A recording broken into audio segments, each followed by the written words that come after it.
Welcome to Biz Help for You with host Candy Messer.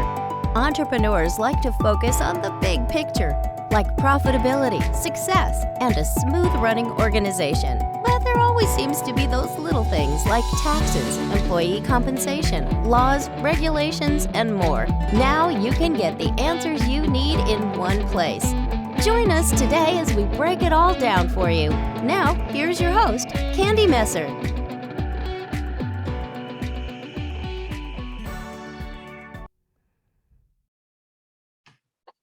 Hello and welcome to Biz Help for You with Candy Messer.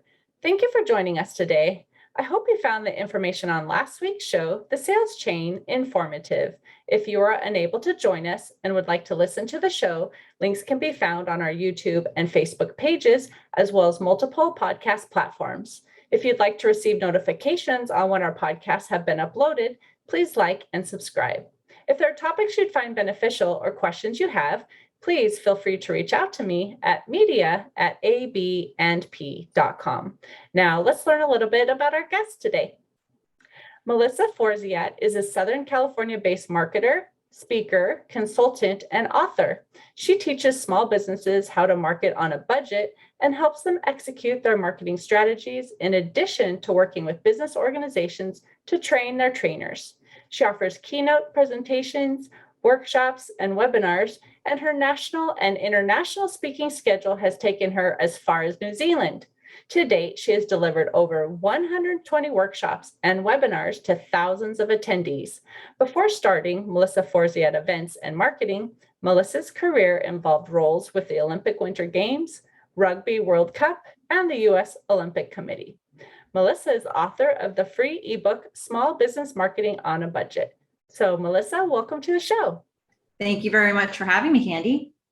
I'm excited to have you. I know this is going to be a great topic, and I know there's a lot of people that have started businesses and wonder how they're going to actually get their marketing on such a small budget. So I know this is going to be great information. But before we get into the meat of the topic, I always want to know a little bit more about the guests. So tell me about you. How did you get started in your business and in the industry that you currently serve? Good question. Well, you mentioned a little bit about my background, which, I started out doing major international sport events, which is an industry that is operating at such a scale, right? You can't really even possibly imagine how big an event like that is, even if you're working for an organization like that. So I started working with Olympic Winter Games and Rugby World Cup and the U.S. Olympic Committee, like you said. And then 8 years ago, I had moved to Seattle after one of those events and wasn't planning to stay there for very long and accidentally started a business. I was trying to get full-time jobs. I was looking in the sport event industry. I was having a hard time finding that work. And I was just networking a ton, especially in Seattle. I realized you really need to know people in the area. So I was just meeting up with people a lot. And one day I accidentally strung together the words, "I'd take you on as a client." And I got a client from it, which now I know is like, I don't know what kind of lightning in a bottle that was that moment, because you could talk to 100 people and not get a client from it. But that was, it was the right time, the right place. And I got a nice sized client from it that basically launched my business.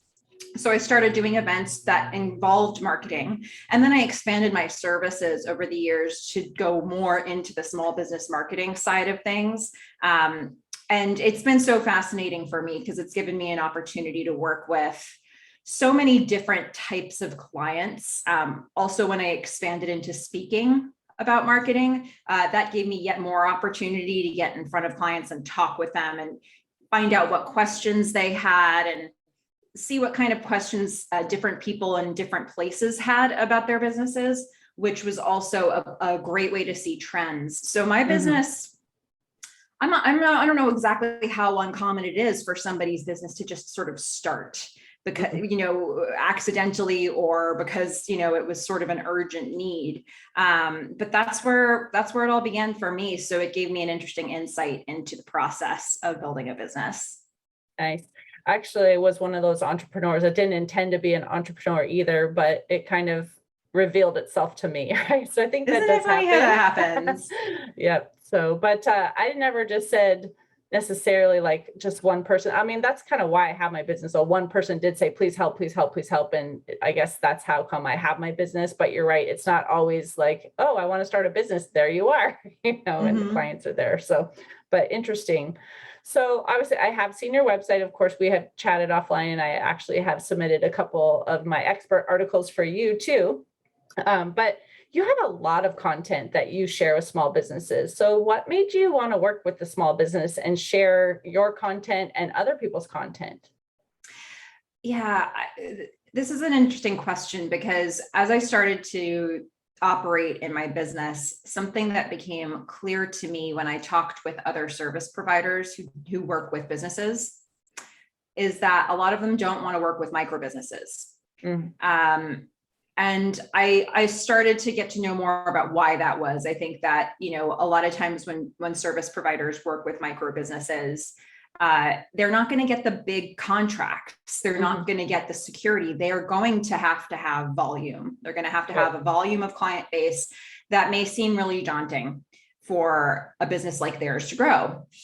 So as I was building my business, I was talking to a lot of people who were doing that, and it sort of locked me further into wanting to work with that market, because I'm a micro business owner.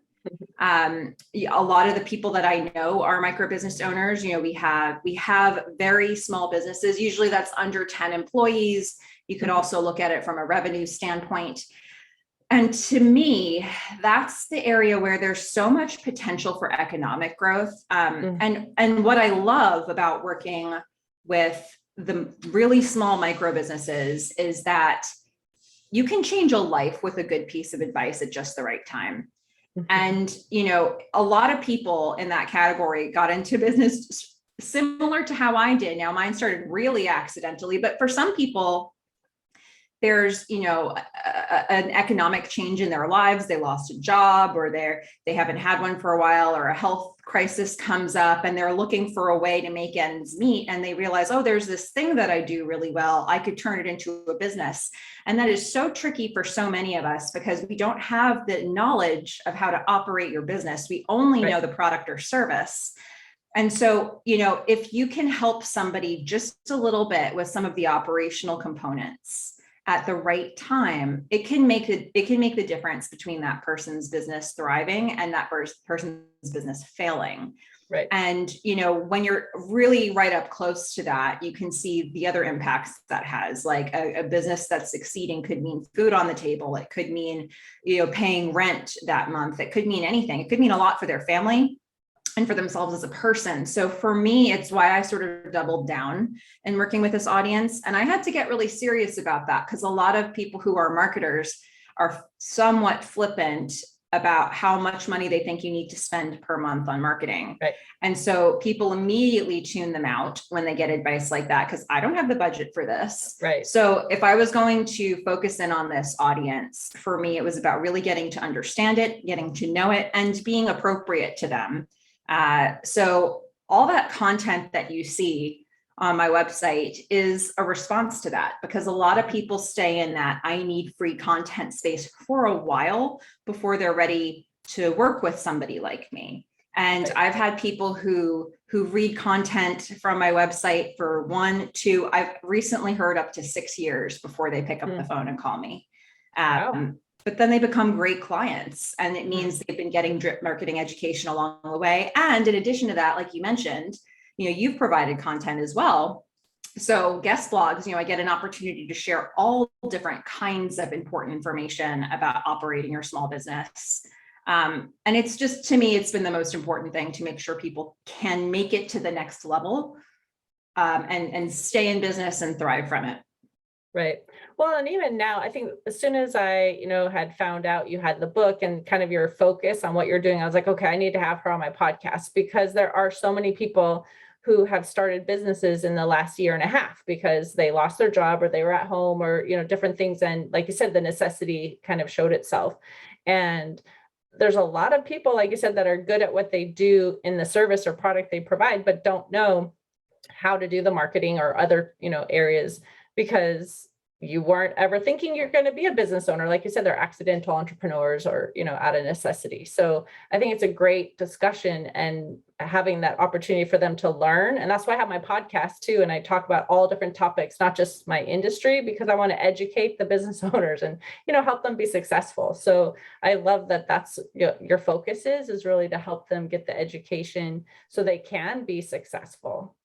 And thank you for doing this as well. I think this is so important for people to have. I mean, we've said it from a couple different angles, but if you got into business because you make great cheesecakes, I want your business to be around long enough so I can eat your great cheesecake. So, like there's a lot of different things that you need to know for that business outside of what's happening in the kitchen. And it's true for every business like that. The smallest things can trip us up, and the smallest things can also help us.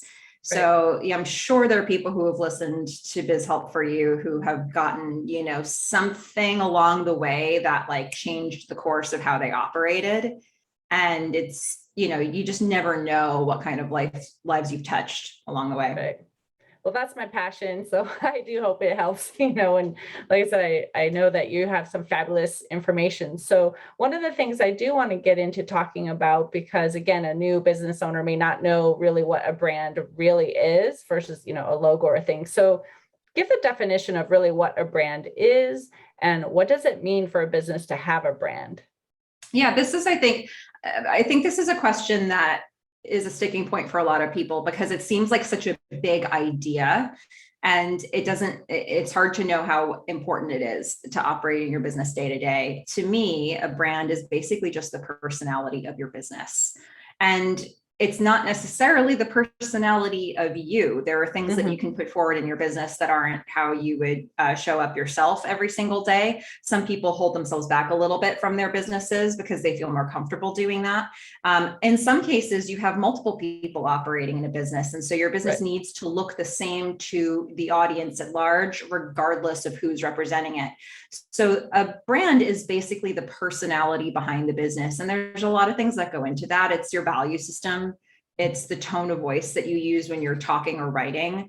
And all of that needs to line up with how your business is going to show up when you're working with the clients as well, or when you're talking to the clients. So all of that really goes together. And to me, that is one of the important foundational pieces of a business. There's knowing who your audience is or who your audiences are. And then there's knowing how you're going to talk to them and how you're going to be with them. So making that decision, a lot of times I feel like we get more concrete on that over time, but the more you can do to start thinking about how you want to show up, the better off you're going to be and the more consistently you'll come across to the people that you're reaching. Right. So if someone wants to put together, a brand, they're starting a business, or maybe they've had their business for a year or two, but haven't really thought about what their brand should be, what would you say to guide them on this is what you should do, or these are some of the mistakes that you should avoid? Yeah, I think the number one answer I want to give to this question is that your brand has nothing to do with what you think your business is. It has everything to do with what your audience thinks it is. So whatever you're putting out there, it's how people are interpreting it. That is what you represent to the marketplace. And a lot of times, especially new business owners, don't understand that piece. So, if I'm doing a workshop or something, somebody will come up to me and they'll say, can you look at my business card or my website? What do you think? I'll say, oh, great. Why did you pick the color green? And they'll say, because I liked it. And to me, that's the wrong answer 100% of the time. You have to start with what your audience is going to like, and more importantly, just what's going to resonate with your audience. And then of those things, which one do you like the best? Then you get to ask that question. But it's important that, we have so little time to get our audience's attention. It's often only seconds that they're paying attention to us. And a couple seconds isn't long enough for them to remember us or even register that they saw that message. So it's important that you be crystal clear and cutting straight through to what's important to them in all the elements of what you're saying to them, which is why we need to think really carefully about that. It's why it's important for us to ask the question, how do I want to come across to this audience, and what do they need to see from me? so that when we put a message out there, we stand a much better chance of them actually paying attention to it. Right. So what would you tell somebody then how to even know what they should be putting out there? If it's not the color I like, or if it's not what I think I should be saying, it's what the customer, wants to see or perceive. Like, how do you even educate the business owner to know what to do, how to put that brand together? Yeah. So if I happen to be working with the client, there's, I've been able to pull together a bunch of tools over the years, different psychological tools that, okay, what do colors mean? I've got charts that show what colors mean. We've got exercises on how do you assess what the values of your brand are, or the tone. We've got, kind of a lot of different little exercises to start putting together the pieces of the brand. But if it's something that you're working on your own, I would look some of those things up if you can. Even something like color psychology, you can absolutely find information about that in a simple online search. You can look up tone words or values words and try to see which of these resonate, which of these seem to cut through. Right. Now, on the other side of it, that's the research that you might do without the audience. But if you have the luxury of having a few people to pull in your audience, you might go to them with a survey and some direct questions about what they're looking for to help inform you of what other people in that market might be interested to see. So anytime you get an opportunity to ask a few quick questions to people to get a better sense of how the audience is picking up, either on what you're putting out there or on what you think you might put out there, it's a good opportunity, because we need these focus groups to really understand how it's all landing. Right. Yeah, I think that's just one of the things that business owners don't necessarily think about when they're first starting their business. If they know they need to put something together for a brand, they aren't thinking about what is it from the customer's perspective. It is, what colors do I like, or what do I want to put out there? And knowing how to get that feedback isn't always easy. And, you just look for the ways that you can get it. And something that I often do is, if somebody contacts me and they've been sort of surfing around my website or other materials, or maybe they saw me at a speaking engagement, a lot of times they'll give me clues when they open up the conversation. They'll say something like, oh, I was just looking at your website and it was really adjective, and I'll be making a mental note of all those things of what did they just say, and is that how I want to come across? Right. Is that how I meant to come across? And is there a trend here? And I've been able to get it, so I'm consistently hearing similar things in those adjective spaces, and you kind of want to get to that same spot. You're looking for most people to be picking up the same things from your message, and that those are the messages that you intended to send out. So it takes time. There's no perfect way to get it right straight away, but the more thought you put into it, and the more you ask people what their perceptions are, the closer you're going to be able to get when you put a future message out there. Right. So if you are helping somebody with marketing or teaching them about marketing, or someone is looking at your website and trying to understand what marketing is, what would you tell them so they would understand really the importance of the marketing?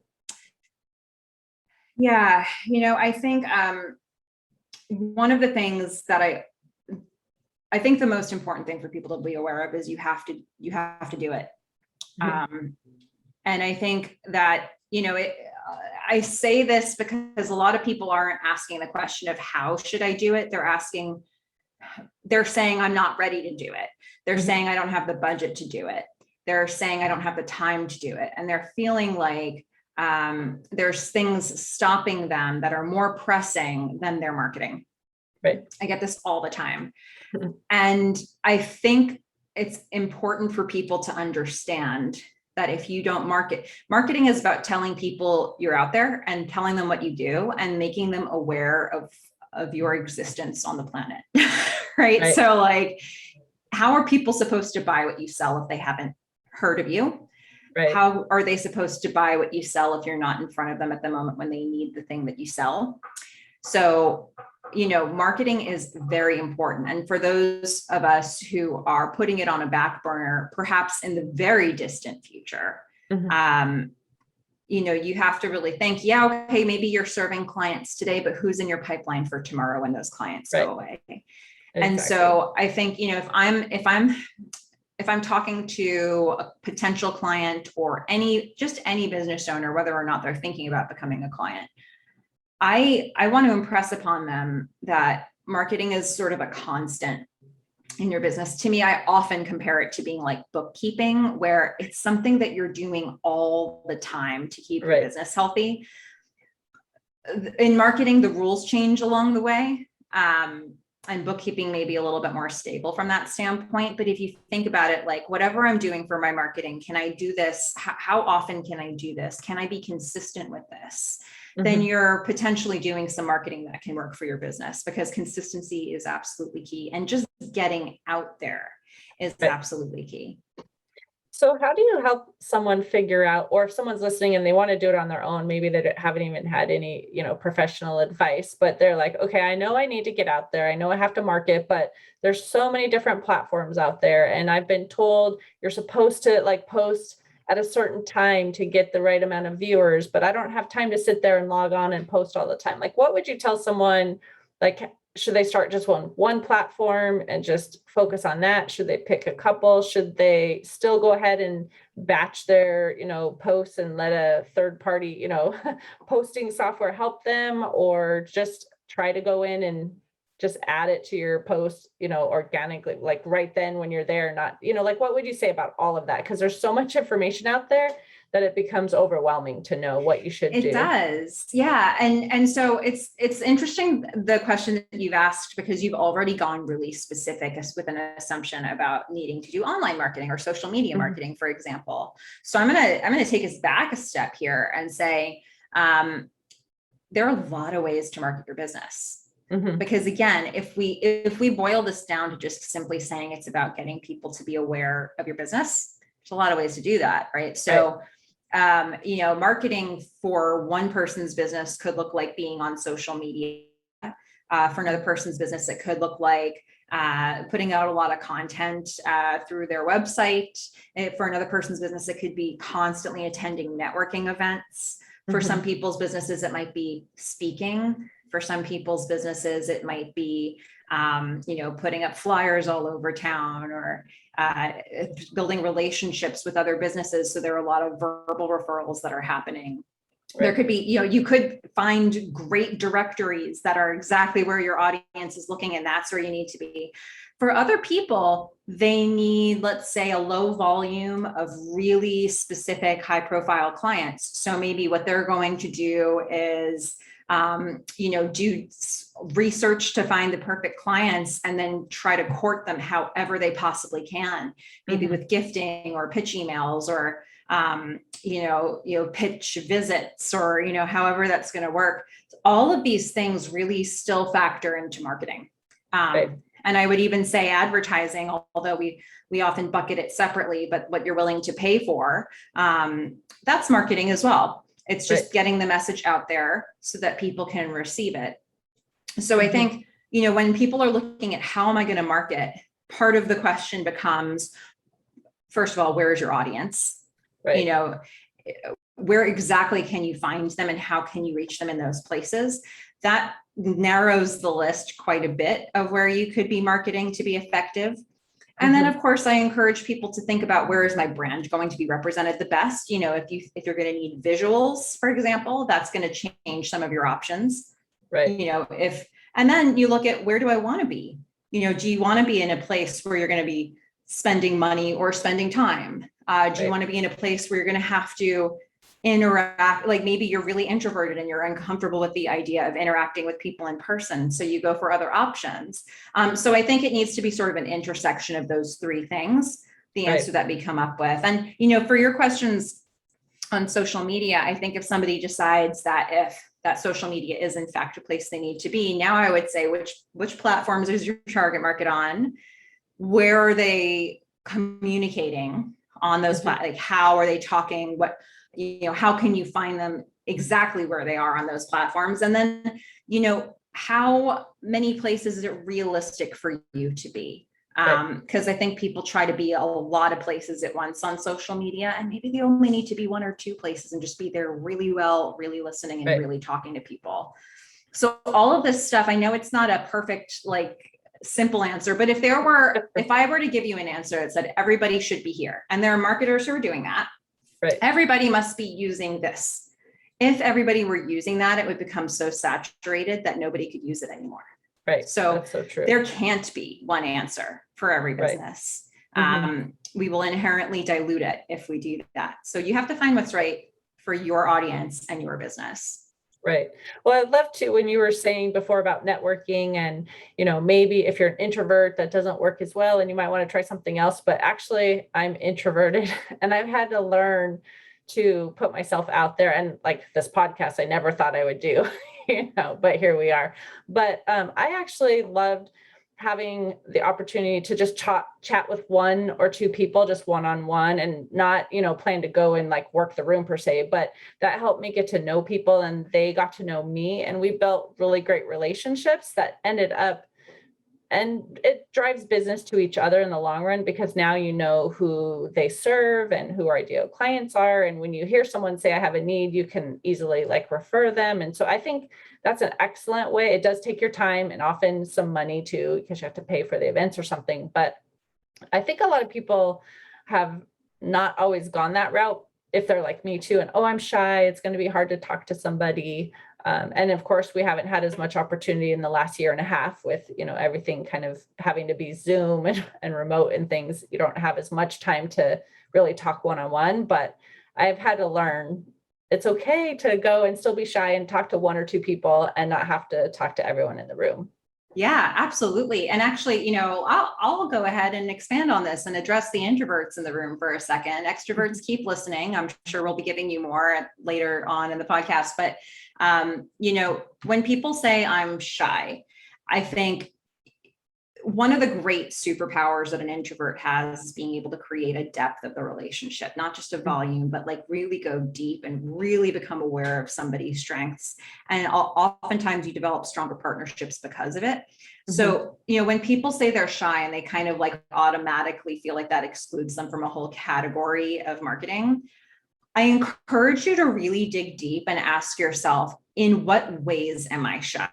What parts of this make me uncomfortable? Because chances are you can find other ways to get it done that are very creative in the same space. Mm-hmm. So like you, for example, are doing a podcast because it's more comfortable for you to speak one-on-one. Mm-hmm. I went in a different direction and realized, okay, so if you send me in a room as an attendee to a networking event and I don't know anybody, I'm going to be maximum uncomfortable. I'm going to lap the room 5 times, maybe like get a piece of food or something to hold in my hand as a drink.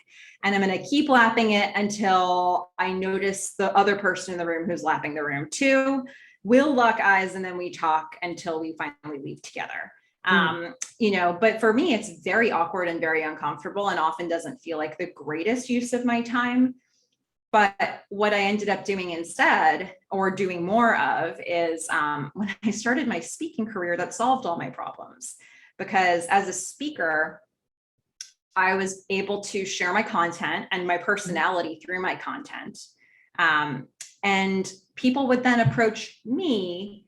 We would have cut through all of the small talk. Neither of us had to think of something to say. They'd say, when you said that thing in your talk, it made me think of something from my business. And then we go straight into the really good business conversations or really good personal conversations. And so for some people, public speaking would be the scariest option. But for me, that was actually a solution to feeling very awkward and uncomfortable in a networking room.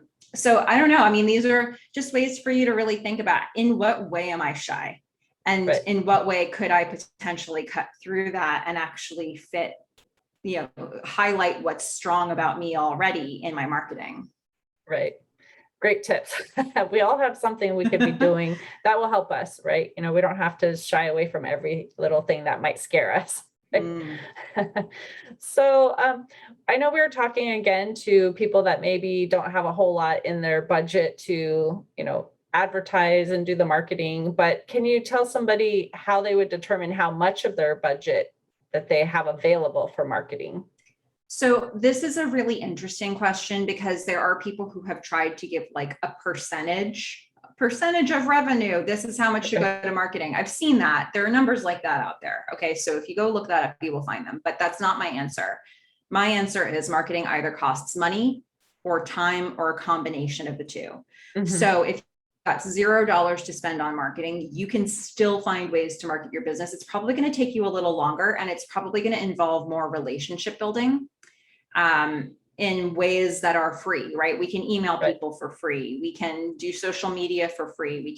There are a lot of ways we can connect with people for free. You know, I once worked with a photographer who was trying to break into different markets, but didn't have much budget. So I would just say, all right, go to all the places where you want to get clients, put your holster on, put all of your lenses hanging from it, so you're a huge spectacle, and then just go into those rooms and take photos. Right. We would go to dog parks, we would go to, you know, other events, and, you know, anywhere that person could go for free, that's where we would go. And there would always be people who would go up like, that's a lot of camera equipment. You must be getting really good photos. Can I see what you've got there? And before you know it, they're telling him about what they have coming up that they need a photographer for.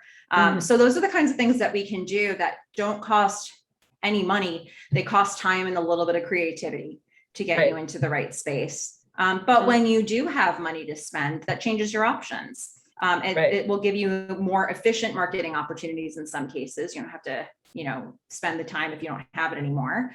So we look for that balance. And I think the answer to the question is, how much money do you have to give it? And then you find your marketing options around it. Perfect.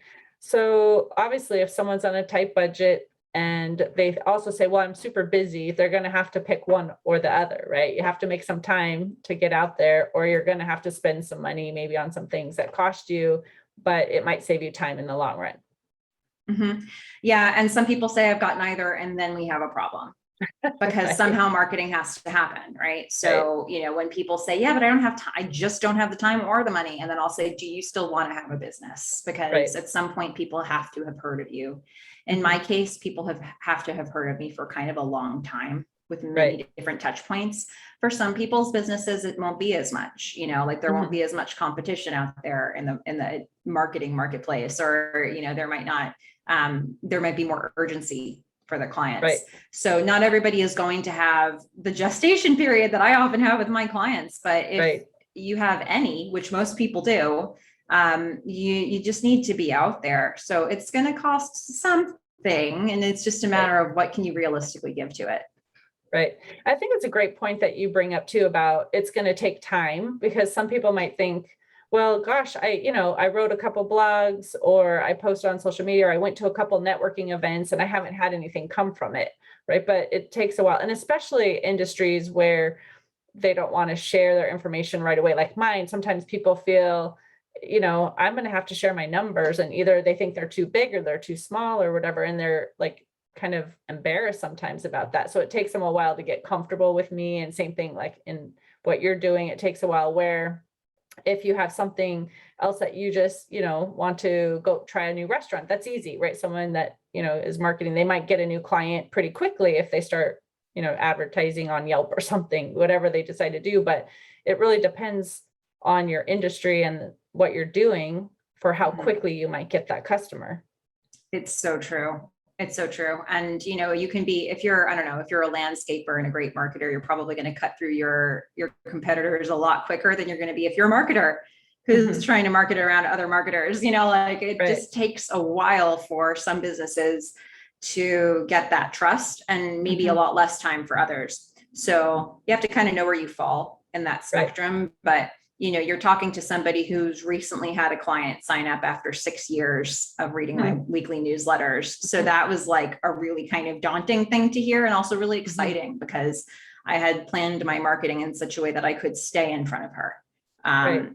But for some people, the decision is going to happen a lot quicker, but you need to have set things up where you can build that trust.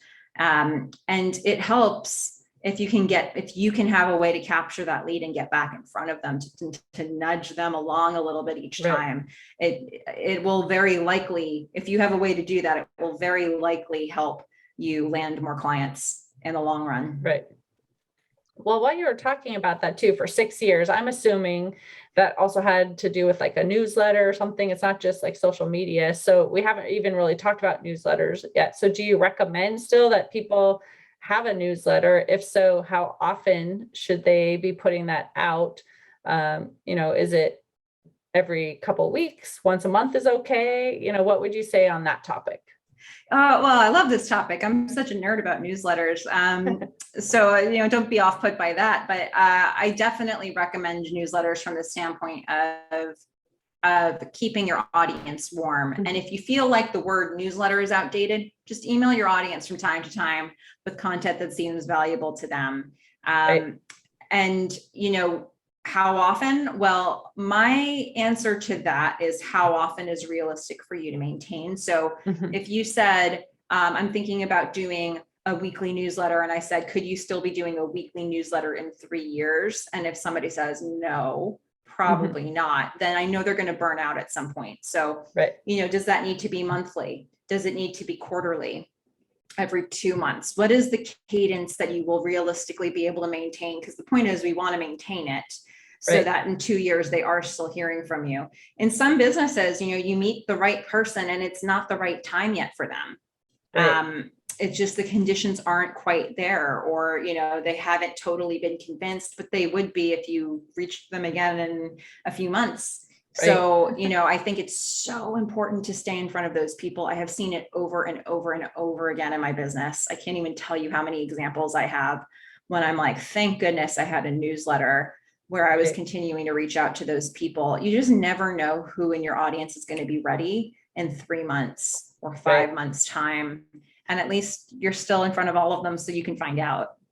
Exactly. It's so funny too, when I started my newsletter, I think it was back in maybe 2011 or so, and I didn't actually want to have a newsletter either. You're getting to hear all of my backstory of different things, but I didn't necessarily want to do that either. I thought, oh, it's so hard to like write content and share, and people don't often find it interesting. This is one of those areas that people are like, numbers, accounting, whatever.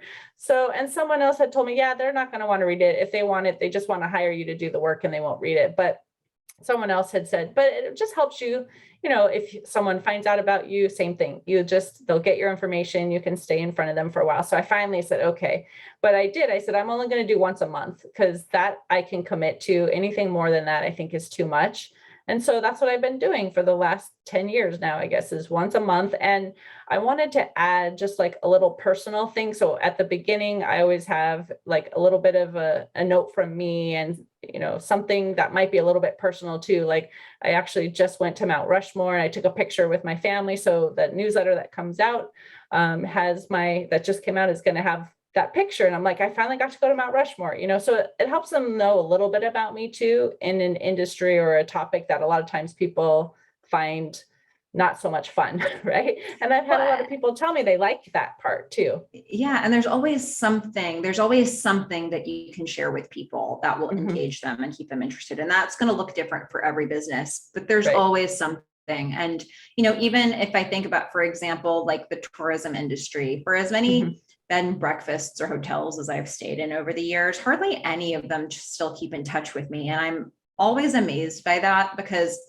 I'm actually fairly, I'll unsubscribe from something if it's not relevant to me, but I've never done that with places that I've stayed, because it reminds me, even if I don't open it, seeing it come up, I'm like, I remember that time when I went on that trip. And even if for 30 seconds, it lifts my day a little bit, that's worth it to me to stay on that list. And then I still remember that I don't remember the other properties I stay at except for those. But there's how many times, like when other people are going to plan their trips, are they looking for referrals? And you're like, oh yeah, I know this place. They still keep in touch with me. And that's the place that you think to refer, even if you're not going to stay there again yourself. So I think for so many industries, finding a way to stay in touch, especially if you're dealing with a volume of leads. If you have a really low volume of leads that are really qualified, then maybe you do direct personalized outreach to each of them instead of something like that. But this is, this is really about how do I keep the bulk of the audience warm and just, continue to keep my business on their minds. Right. And I think, do you recommend like a certain template or something too for them to use? Like for me, like I said, I wanted to have a little bit of a, just talking to them about, here's kind of what's happening and here's a little bit about me. And then I share like some important events on the calendar, like if you have estimated tax payments or, some of those upcoming things. And then I share 2 blogs in there too, that I think might be informative. So that's kind of what I do for myself. But do you find like there should be a certain format or just whatever they think would be good for information to share? What would you recommend? No, I think it's whatever you believe your audience would be interested in. This is something we get to play with. That's sort of the beauty of newsletters or email marketing, because when you use an email marketing provider that is designed for that purpose, they're tracking the results. They're tracking who clicks on things and who opens your emails. So you can actually see if people are engaging or not, and you can experiment with things and get much firmer, more concrete results than you would from a lot of the other marketing that we do. So experiment with it. But you can do a blog, you can do a Q&A, you can do, here's a question that one of my clients asked me recently, or that people who are thinking about becoming clients asked me recently. You could do case studies, you could spotlight a client of the month, you could spotlight a partner business of the month. You could have an image or a photo gallery. You could do a haiku of the month if you want to. I mean, there's like so many options. If you feel more comfortable in a video, you could do a video and you could send that out. I think it really comes down to, again, what's going to be doable for you? What are you actually going to do? And is it stuff that's really going to convey your brand well to the audience? And is it something they're ultimately going to have an interest in sticking around for? And that is stuff that we only through experimentation do we find that out. Right. I mean, one other question that I was thinking of, I actually have a lot of questions and we're going to run out of time, but one other thing I thought would be good to touch on was maybe direct mail, because I know a lot of times people have said that was kind of in the past, but now I've heard that that's actually kind of coming back now. So would you recommend that someone think about direct mail, or like, what would you just say for someone who might be thinking that? Good question. If you're thinking about direct mail, again, this is an option that's going to cost money. So you have to really explore I think they usually call it EDDM, electronic delivery direct mail or something like that. You can get that. There are companies that do that. And you can do the design. A lot of times we do postcards with this, but it could also be, an actual mailer that you've put together. I think, when you're considering an option like that, again, there is budget involved. If you're reaching a cold audience, usually it's going to take multiple direct mailings for you to start registering. Remember, we have a rule of 7 in marketing. It takes at least 7 touches to turn a lead into a qualified lead or somebody who would be likely to accept your call to action. And 7 is just a rough number. So, you have to figure, if I'm getting in front of somebody for the first time, it may take a bunch of times for me to get this direct mail in front of them as a cold lead for it to get across the line. Do you have the budget for that? If you start looking at the numbers and seeing what the postage rates are, it'll help you sort of figure that out. And a lot of times, if you have a cold list, if you're going through the post office, they can send it out to a zip code. And if you're going to a list that you own, then you can figure out per how many pieces that you've got, about how much that would run you.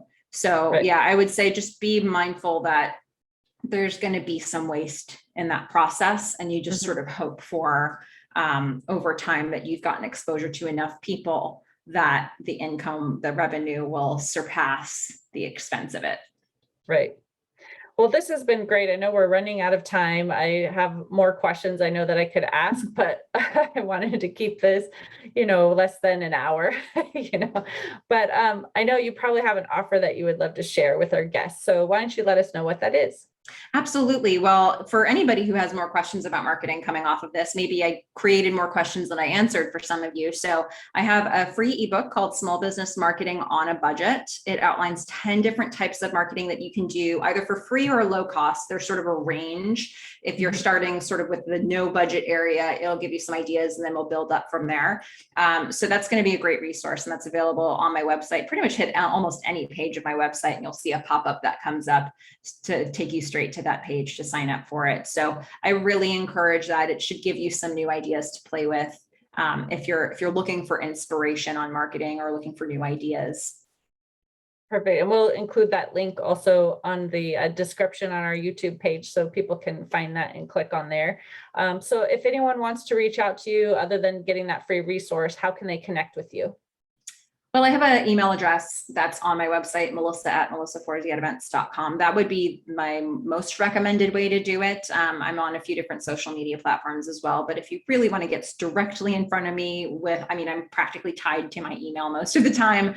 That's a good way to do it. So I would recommend that for sure. And plus, if you're on my website looking for that email address, you'll probably have found some other useful information along the way. So hopefully between those two things, we can get you what you need. Perfect. Well, thank you, Melissa, for being a guest on my show today. This has been informative. Like I said, I know if I had more time, I could ask more questions. So maybe I'll have to have you come back for another episode soon. But it's been Absolutely. great. Thank you.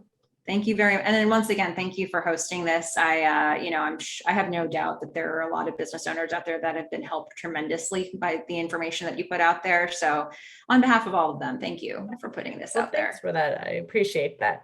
I do want to thank the listener also for tuning in. I hope you found this topic interesting and that it answered some questions about smart marketing tips for businesses on a budget.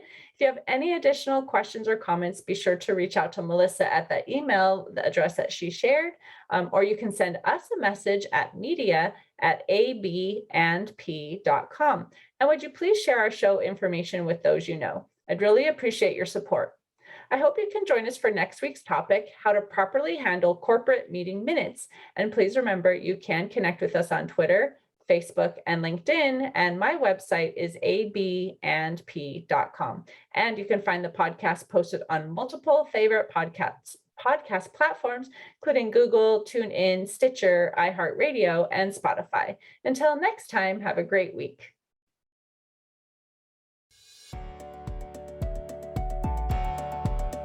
Thank you for listening to Biz Help for You. Please join your host, Candy Messer, again next Tuesday. Have a terrific week.